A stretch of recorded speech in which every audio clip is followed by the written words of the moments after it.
You just got to pick yourself up by the bootstraps and say, okay, I'm not laying down anymore. I'm just so over being exhausted with my own BS.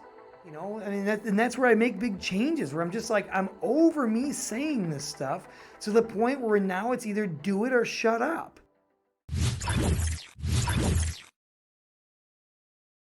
Welcome back, everybody. This is the first episode of Hold Strong, and I'm your host, Nathan Marco. I hope you guys are doing good today. What we're going to cover in this podcast, because this is episode 1, what I'm going to do is go through a few things that we're going to do, and we're going to talk about throughout the podcast, because I want to thank you guys for tuning in. I want to give you a reason to tune in. So we're going to cover things basically like we're going to cover finance, business, any personal questions about how I got here, starting from a town of 3,000 people into where I am today, where I can take private plane rides and I get to travel and take yachts down in Miami and just travel across the country and talk to other amazing people and help them on their journey as well, to share as much as my personal experience as I can and maybe answer some questions that you all might have or have been wondering about, because I get so many questions on my platforms. So I do have the CEO. He's back behind the cameras. You can't see him, but he's back here, and he's with a CEO of a marketing company called Major Conversion, and he's here with me. He's going to read off some of the questions for me that people have had to kind of give me some context. And as this show gets going, guys, I'm going to get better at it. I apologize. This is show 1. It ain't going to be the best one in the world, but I talk a lot in general. I do a lot of seminars and speeches. I'm constantly out there talking to people and training companies. So I've just never been in a room where it's just a handful of people and I'm talking for you guys to watch this stuff later. That doesn't happen very often, for me anyways. So unless we're doing some sort of like video context. So this is going to be pretty much Hold Strong. So we're going to start with episode 1 today. What we're going to do every Wednesday as of right now. We'd love to pick up the pace and eventually get up to the point where we're doing it every single day if my schedule allows it. So we're going to go ahead and get started. I'm just going to jump in with the first question I have. He doesn't have to give me this one because I already know it. It's why did I start this? I get a lot of people ask me why I'm starting a podcast, what it's going to be about. I did already cover what it's going to kind of be about, but the background behind why I'm starting it is because I got so many questions. And if you're on my side of the fence for a minute, between my social media platforms, between my Messenger, my TikTok, my Instagram, my LinkedIn, all of the platforms that I have, my websites have Calendly events where people are trying to book times with me. It gets a little overwhelming because a lot of and I want to help everybody. But basically what's going on is I'm getting so many general questions about things that are kind of one-on-one, significant to just maybe them. And I think I can tailor my answers on here to kind of benefit everybody. And it would cover a lot of things as far as like branding goes, brand recognition, why it's important, investments, where they should be putting their money at, if you want to work at home, what you should do, some of the things as you're growing up in a business, tips and tricks I've learned, what professions I would get into, where do I see the most people making the most money.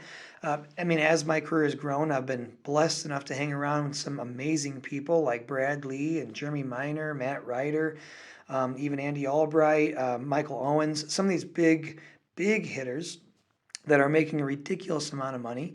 And like I said, I've been fortunate enough to be around them, and you get to learn a lot of behind the scenes secrets that kind of help me in my growth. And I want to be transparent and help you guys with yours. It doesn't always have to be to the point where you have to get rich to find these things out. So maybe if I can accelerate some more people with information, that's what this show is going to be about. So that's behind the reason behind starting the show. So I just want to make sure I can get as much information out there for the people that want to listen to it. And that doesn't have to be in a 1-minute segment. So you have to excuse me on the beginning here. It's a little long. I'm at almost 4 minutes already, guys. But this is the first and only time I'm going to do this kind of intro. So thanks for bearing there with me, listening through this one from every episode from here on forth, and from after this intro right here. You won't have to hear that stuff anymore. If anyone's just kind of curious what this is about, you can probably refer them back to this episode. I may remake it, but right now, this is what's going to work for today. So, all right, what kind of questions do we got? So your first one is, how did you get started with anything business related? Business related. So when I was a younger, and I'm going to encapsulate these things in short-term processes so you're not sitting on here for 5 hours. When I got started, my father was an entrepreneur. My father was a cable guy and an organ man. Our house burnt down when we were young. I was like 5 years old. I shouldn't say when we were young. Me and my brother. I have a brother. When I was like 5 years old, and instead of taking he had renter's insurance, thankfully. He wasn't extra smart, I don't think, before then. He didn't have anything developed. He was a normal, everyday guy. And what my father did was when our house burnt down, thank God nobody got hurt. He took the renter's insurance that we had, and instead of like replacing our personal belongings, he tried to recover what we could, and then took the money and actually read a book on how to build a house and built his first house. And within, I think it was about 6 months, 8 months from building it, he started getting offers for triple what he had in the home. Now, this is back in the 80s. So you have to remember the kind of money that he was getting offered was mind blowing compared to what he'd ever made in his career. So just to kind of wrap up, what got me going and got me directed towards this line of work that I'm in today was he took a big chance back then, and because he did, he made all that money. He did end up selling the house. Tried it one more time. Did a real estate investment with his profits to see if it really was real, if he really figured out a knack in something he liked, and he was great. He ended up making like $90,000 in like oh boy, I think it was like 4 weeks or 3 weeks, and he stuck into that. And my father became his own boss for the first time in his life. So growing up around that, that's all I ever saw was a guy that was always around. My mom worked a traditional job. She didn't have to. It was by choice. She wanted to be around people and wanted. My mom was raised in a different life. She was raised with her parents were factory workers. You get a good pension. You work the union. That's really instilled intrinsically in how my mom grew up and how she tried to almost kind of enforce it on my brother and I. Even though my father was leading a very different and more financially beneficial life with way more freedom. I mean, my father was around. I don't ever remember a time he wasn't around. We were always with him. He was looking at properties, and he'd always make it fun for us. Always investment. We were always in a brand new house. I think our houses were never older than 6 months old because he'd build one, we'd move into it, he'd put it for sale, and start building a second one. And as soon as that one would sell, we'd go into the next one. So it was a very fast-paced life. We moved around a lot wherever he found property. I went to like 13 different schools, not counting doing homeschool multiple times. We lived in a Class A motorhome for a while, or an A class. I'm not really sure. I'm not a motorhome expert. Something like that, the big bus. We lived in one of those for about a year with my brother and I, my mom, dad, and a big Saint Bernard. That was interesting. But you start learning like how to get around and you start learning just naturally at that point how to network. You start learning that I got to make new friends all the time, whether you want to or not. I didn't want to. As a kid, you're like, I want my best friends, and every school you go to, you get new best friends. But through that childhood growth that I had to go in, it kind of forced me to learn. I had no choice. Go to a new school. I've got to make new friends. I don't want to be alone. When you're a kid, you want to have fun. So I think it became regular to me to the point where every time we moved, I did not look forward to it. I didn't dread it. I wasn't excited about it. It was just part of life. So you could almost work or look at that as kind of like a work ethic or maybe mindset that was being instilled in me at a young age. And the reason I'm saying that it's important to take note on that because a lot of parents today don't want to move because, well, my kids are in school, they got all their friends. I'm telling you, that's the wrong move. As you grow up, it's very rare that you're going to have all your childhood friends. Very few, if any. Because you create new importances like your family and your wife or your husband, your kids. Your new job might take you somewhere, and you're not going to not move because you're friends at that point. When you're older, you're going to make more educated decisions that are more detrimental to your personal life. So I would, if I would give any advice to that, even though I didn't like it at the time and I didn't understand, I would definitely say move around. If you have kids, get them used to it. The younger it is, the more they'll instill in themselves this is normal, and the more ability to network they'll get. Because honestly, guys, everything in your whole life that you've ever wanted, somebody else has. And in order to get to that person, you have to learn to talk to strangers. When you go to a bank, talk to your loan officer the first time, or a new bank and a new loan officer, you don't want to be nervous and dreading it and putting stuff off. That's how you get complacent. So just important to take note on that part of the story. But no, that's what he ended up doing. And so I grew up around that. And as I got older, and like I said, my mom pushed into working the normal traditional life. My father was entrepreneur to the limit. And we had decent stuff. I wouldn't say we were upper class. My father was a miser, made great money, but would not spend it. It was only for investments, and that was it. I wasn't allowed to have toys growing up. He said they were a waste of money. They break.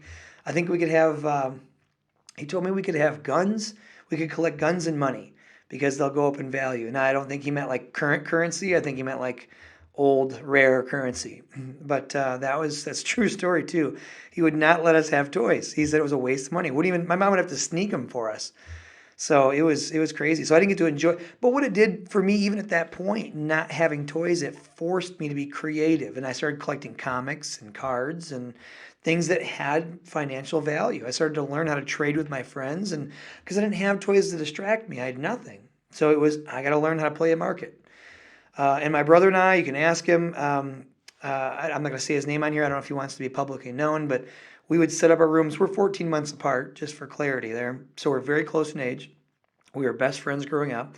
We would organize our bedrooms. Those plastic, those plastic shelves that like they have like tubes and you can connect them. We had those shelves. They're like $30 from the store or $40, and you get like 5 shelves. Usually use them for your garage or your basement. We had these in our rooms. We took a full size one, and our mom let us split it up. So I had 2 shelves, and he had 2, and it almost acted as like counters, like a counter, like this kind of counter in a store. And we would put our baseball cards and our comics on display, and it was almost like a comic shop or card shop, like 100% legit. In every house that we had, my brother and I had like it was like miniature shopping centers. And it's because that's what my father did. He invested in homes. And as a side note, what he started getting into was he got a hold of like appliance companies like Kohler because he was building homes so quick. He started looking for other deals. He started learning that buying and selling was a quick way to make big money and he can control it. So he started making like deals with Kohler and all these companies that when they would change like when something goes discounted, you'll see it at the store sometimes or at Best Buy. When they discount an item, even if there's nothing wrong with it, they'll discount them out because a new version is coming out of that item. So they'll discount the items out. And my father would go to the factories and warehouses that house these items and say, "Look, I'll take all your semi loads of them, at X amount of dollars." And he would give them maybe 10% on the dollar, 10 cents on the dollar to get them all. And then he would sell them for half of retail value. And since he had bought them all up, it was easy for him to make his money back. So my father was making money from everywhere. So learning to have freedom by not being scared of people and other business agreements and deals was detrimental to me growing up. I didn't know it at the time. And anyways, long story short, without getting too deep, because I already feel like I'm kind of dragging this out, just through my childhood, I said baseball cards, comics. We did everything. I ran little business on how to teach you how to draw. I knew how to draw really well, so I would, give me 50 cents and I'll show you how to. When I was like in 3rd grade, and I'll give you lessons on how to draw. I mean, I was early in life trying to figure out how to make some money. Fast forward to about 16 years old, bicycles. I did bicycles for a while, BMX and mountain bikes. I realized that was back in my generation, late 80s, early 90s. That's how all kids got around. I lived in a little town, about 3,000 people. I think the town next to it had about 900. And that we would get around by bicycle. You don't ask your parents. They'll probably whoop you if you ask. So you just take the bike and just say, "I'm going to Matt's house or Chad's house," or whoever, And back then they could just trust you to head off. And it's a small town, so everybody knew everybody. There was, the crime ratio wasn't as today. And so we actually converted our buying and selling in baseball cards and comics into bicycles. Our friends would have like an old bike. They get a new one for Christmas. And their parents wouldn't try to sell their old bike. So I would trade them a baseball card or something for it, or my brother would. And we would refurb and rehab these bikes, new decals, repaint them, and then resell them back to these people at a high rate. We'd put pegs on them and, new handlebars, everything we could back then. And we ended up having, I remember in my grandma's garage, she told me, she said, "Look, you got to get these bikes in her basement, I'm sorry." She said, "You got to get these bikes out of my basement." And I think I had like 18, because I remember counting them to tell her, "Hey, look, Grandma, I don't know how I'm going to, I got 18 bikes. I don't know how I'm going to get all these out. I have nowhere to put them. I'm like 16, So, but that's how I was able to generate more money than I probably should have at that age. And then I guess got into hustle and shoes and finding distributors online. More so, I mean, the story goes on and on and on. I could tell you endless stories about some of the journeys I did growing up. But what it pretty much led to is I was so conditioned on having freedom at my own disposal, controlling when I could work and controlling when I could get paid, that as I got to be an adult and it became a necessity, right? Because when you're a kid, parents pay for stuff. You don't have to come up with money. So it's at your convenience. An adult, it becomes mandatory. You have bills to pay. You're getting ready to move out. You have to. I still had that same mindset ingrained in me from the way I was kind of raised and brought up and the way I ran my life that I had to figure out a way to, I guess, make it legitimate, and I made a bunch of mistakes along the way. I was one of the first 10,000 people on eBay before eBay stores were out there. This is before PayPal, before all that. I was buying items like RC cars and whatever I could. I bought everything. I bought antique items, anything I could, and I was, just cleaning them up, fixing whatever I had to, and relisting them on eBay. I was doing that.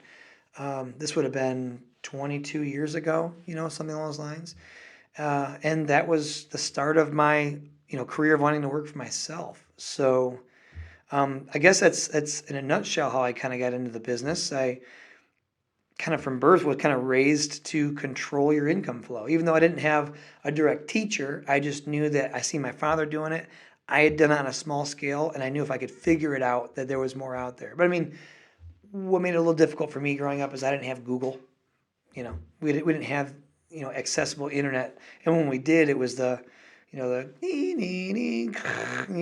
phone couldn't be used, and it was terribly slow, and just didn't have the accessibility of things today. You couldn't pay someone digitally, through PayPal. You had to send a freaking, what do they call those things, like a money order? You had to do a money order, or Great Western, or not Great Western, no, Western Union.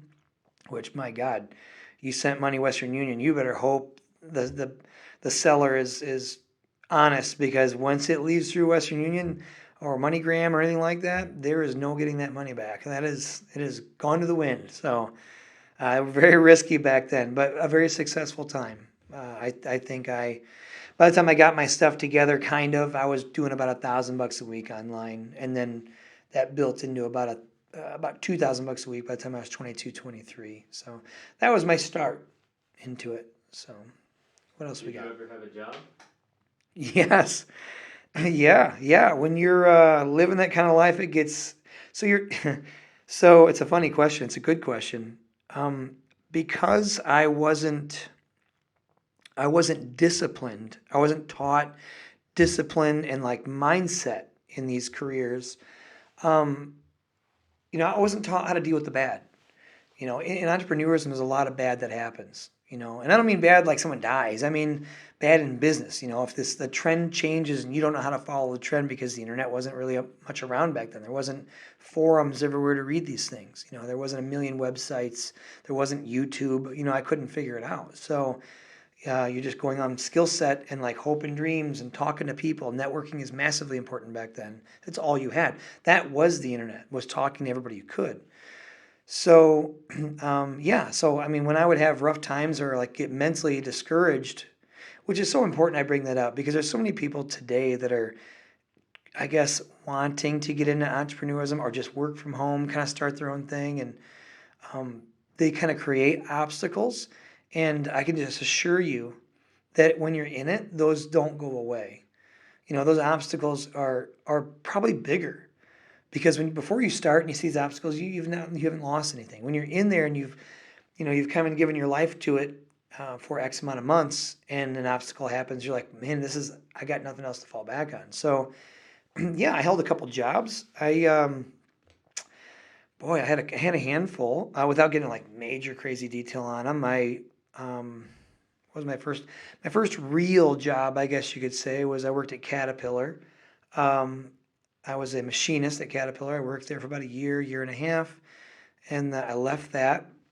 I was buying and selling Nextel phones back then to all that. They had sub-hired a company to come in and fix the machines and contracted them in. And I knew they were all using Nextel phones. That was the big phone back then.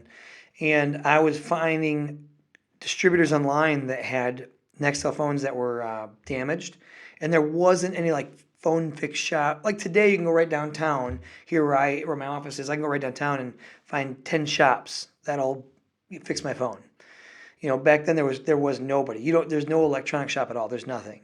So unless you have like a car part, you could probably fix like a starter or something, but not a phone. So I started learning online how to fix phones, and I started buying them unbroken and then rehabbing them and bringing them to work and hustling that way, making more money doing that than I was at my job. So I ended up leaving my job, got back into business for myself again, and then I would say, oh man, a little bit down the road too, I got with my wife. We weren't married yet, but when I got with my wife, I took another break. I was exhausted. I just went through a breakup, and I had a huge company, the biggest of my life at the time, and I lost everything in that separation, and literally had all these cars, dude. I had like a big lifted truck. I had a Lincoln Navigator, like the luxury edition one where the auto steps and all that stuff come out. I had a Mustang, I had a Plymouth Prowler. I had like all these cars, and me and this girl had separated, and I lost everything, lost the income, lost the business, lost everything. And I didn't go through a bankruptcy or nothing, but I lost all my income flow. And I had all this debt out there.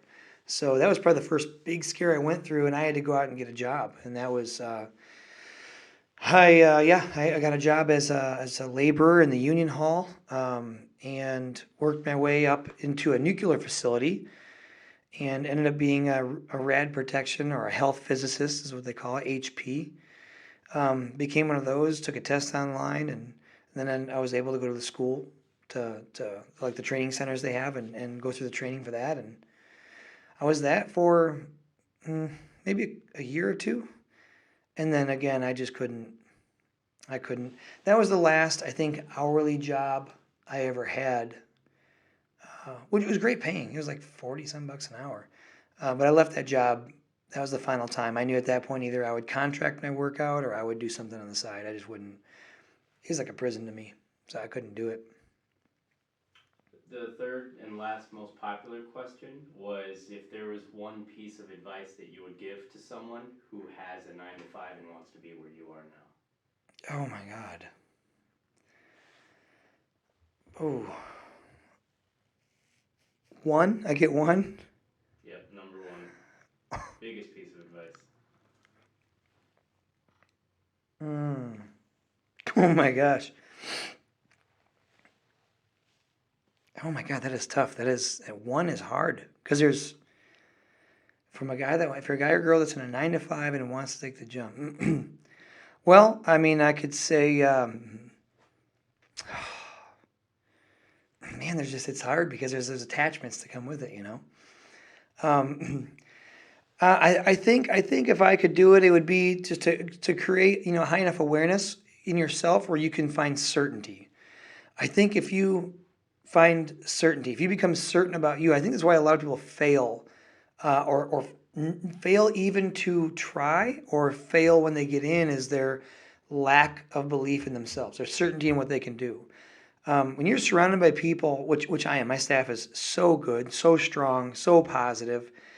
I mean, I never hear them say anything bad about our company or what we're doing. They're always trying to find the upside of it, and not just to be positive, but they're always looking for the way out and the solution. They're not focusing on what we can't control. So I would think certainty. If you could just be certain, build your certainty level up that you just know you can. Even if you don't know enough about what you're wanting to do, just start getting certain then. Start reading more about it. And you don't need to know everything. You just need to know enough, and be certain that no matter what happens, you won't let go, and you won't put in 8 hours a day saying, tell everybody you're putting in 20. You can't do that. You're gonna have to, when you say you're putting in 20, you got to put in 20. You can't put in 8 and say, well, I tried. That's the best I could do. You have to really give it the full, like you need to live and breathe it. You need to be ready. And I don't mean financially ready. You need to be mentally ready. And the thing is that's where I've got to add discipline. I have to just add discipline to it, because if you can teach yourself to be disciplined, to do things on your command, when you just say, I'm doing this, brain, boom, we're done.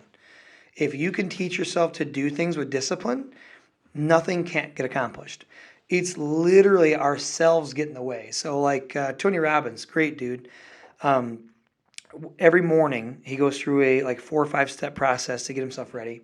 And what he does every morning, and he says I'll tell you what he says afterwards, but he gets in an ice pool or an ice tub every single morning without compromise. He gets in. And he says, not one morning do I get up and think this is not that bad, or I want to do it, or I'm used to it. He does it every single morning. He said, I dread it. It's the only thing I dread every morning. But he does it because it teaches him that when he decides that I'm doing something, the body is going to follow now. I'm not waiting for okay, on 3, we're going to do it. There's no need for 3. There's no need to when I get ready, when I get the bank account ready, when I get enough money, when I can just get a little more stashed away, when I get my bills a little bit more paid off, maybe when the kids just get out and get ready to go to high school, maybe when the kids move out of the house, maybe when my husband retires, maybe no, none of that. When you decide, stop making excuses. It's like you're working at a track for high school, and you're the idiot putting up all the things you have to jump over, the barriers constantly. You're like putting 1 billion of them in a row. Like, why would you do that? It's self-sabotage, man. Just teach yourself that when I say go, we go. There is no in between. And I'm not saying you won't fail with that process, but I'm saying that you will get where you need to go and find your true potential destination with that process. And I'm not, like I said, don't think that you're not going to go through some lows to find some highs. It's like the stock market or real estate. When you buy into real estate as an investment, it doesn't always just do this forever. There's going to be blips where it goes down and then it goes back up. But over time it will ascend. So you need to become certain about you that no matter what happens, and I think you can do that. How you do that, in case you guys are curious, is you talk to yourself and you realize that the situation I'm in, the situation you're in right now, if you don't change that for 20 years, what does that look like? If you're already a little tight on money, you're just getting by, you're doing good enough, I'm kind of just happy where I'm at, or I'm pretty good with where I'm at, if you're just one of those things, no, it's pretty good. If you've negotiated it all compared to what your real dreams are, your real dreams probably aren't to live in a 1.5-story house with 10 grand in the bank, working a 9-to-5 job. I'm sure that's not your real dream, right? That's just what you've negotiated with yourself where you're going to be today. Because homeless wasn't going to work and rich didn't seem feasible. So, hey, where can I meet in the middle? That's called self-negotiation. It's a bad thing. That you'll talk yourself out of so many great things in your life with that kind of tactic. So, that's probably what I would. So you teach yourself by doing just things that you're a little scared of. You get in that mindset, you push yourself, take the leap, knowing that where you want to be is less scary, the risk is less scary than staying where you're at and in 20 years still being where you're at. That has got to be more scary to me than anything. And that's to know that you're just going to paying off a mortgage the next 30 years. You're keeping the same payments. Every 5 years you'll get a newer vehicle. If that's not scary to you, then you need to start going to some seminars and start relearning how to live life. That is, we did not grow up to want to just have a 9-to-5 with payments and just get by. Mentally, even psychology shows through studies that we intrinsically want growth and more. We just do. We want progression as humans. So don't hold yourself back. Don't stop from those things. Start scaring yourself that if I don't do something soon, this is what I will continue to do forever.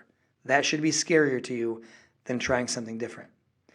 And with that note, guys, that's where I'm going to leave this off. It's been about 28 minutes. I just want to tell you guys thank you for hanging in there. It's a half hour of your life. I know you can't get back, but I hope you, in all the half hours you spent today, that this one actually gave you something. You actually learned something that will actually propel something in your life. So, and I plan on doing that. I intend on doing that every single time we sit down, guys. I'm not sure they'll all be a half hour, but I will be here as much as possible. And I hope to God you guys got some great content from this, maybe a different way to think. And I hope you guys are pushing and wanting to live maybe a different aspiration than you thought you did, and maybe rekindled some of those childhood thoughts where you could be anything in the world. So, guys, I'm going to tie off right now and let you guys go. I will see you guys next week. I am your host, Nathan Marco, and this is Hold Strong.